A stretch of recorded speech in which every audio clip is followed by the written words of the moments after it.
Big boss ಮನೆಯಲ್ಲಿ ಮೊದಲು ಸ್ನೇಹದಿಂದ ಇದ್ದ ಗಿಲ್ಲಿ ನಟ ಕಾವ್ಯ ಶೈವ ನಡುವೆ ಮನಸ್ತಾಪ ಶುರುವಾಗಿದೆ.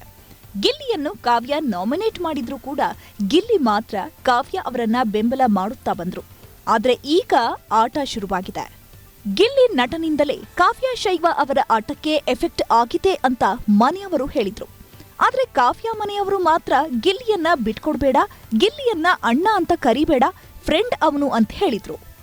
ನಾನು ಗಿಲ್ಲಿಯನ್ನ ದೂರ ಇಟ್ರೆ ಮನೆಯವರು ಗಿಲ್ಲಿಯಿಂದ ದೂರ ಆಗಬೇಡ ಅಂತ ಹೇಳಿದ್ರು. ಇದು ನನಗೆ ಗೊಂದಲ ಉಂಟು ಮಾಡಿದೆ ಅಂತ ಕಾವ್ಯ ಶೈವ ಅವರು ಧನುಷ್ ಗೌಡ ಬಳಿ ಮಾತನಾಡಿಕೊಂಡಿದ್ರು. ಗಿಲ್ಲಿ ವಿರುದ್ಧ ಧನುಷ್ ಗೌಡ ಕೂಡ ಮಾತನಾಡಿದ್ರು. ಅಂದ್ಹಾಗೆ ಗಿಲ್ಲಿ ನಟ ಅವರು ಕಾವ್ಯಕ್ಕೆ ಟಾಂಟ್ ಮಾಡ್ತಾನೇ ಇದ್ದಾರೆ.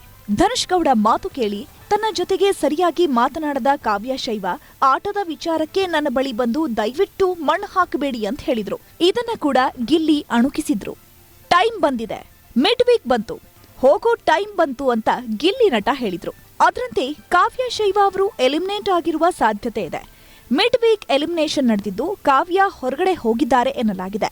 ಕಾವ್ಯ ಶೈವ ಅವರ ಫ್ಯಾಮಿಲಿ ಮನೆಯೊಳಗೆ ಬಂದು ಹೊರಗಡೆ ನಡೆದ ವಿಚಾರವನ್ನ ತಿಳಿಸಿದ್ರು. ನೀವ್ಯಾಕೆ ಹೊರಗಡೆ ಹೋಗಿಲ್ಲ ಅಂತ ಕಿಚ್ಚ ಸುದೀಪ್ ಅವರು ಪ್ರಶ್ನೆ ಮಾಡಿದ್ದಾರೆ.